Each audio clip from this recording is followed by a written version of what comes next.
আজি যিহেতু শাওণ মাহৰ প্ৰথমটো সোমবাৰ, তাৰ বাবে এয়া পাহাৰত উঠিছোঁ আৰু ওপৰত শিৱ মন্দিৰ আছে তালৈ বুলি এয়া আহি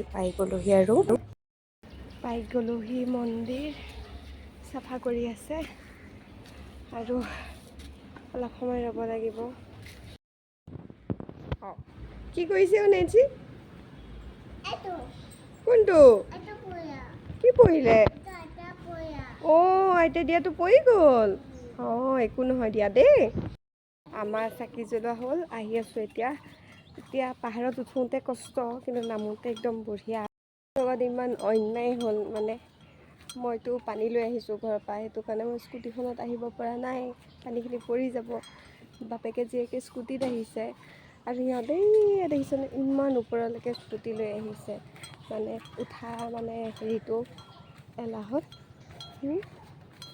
মই খোজকাঢ়ি আহিছোঁ, এইফালে ইমান পাহাৰ ওপৰত উঠাই লৈ আহিছে দেখিছে। আচলতে গাড়ী আহে গোটেই ৰাস্তাটোত, ভয় নাই হ'লেও আৰু বাইক লৈ এতিয়া মই নামি আছোঁ খোজকাঢ়ি।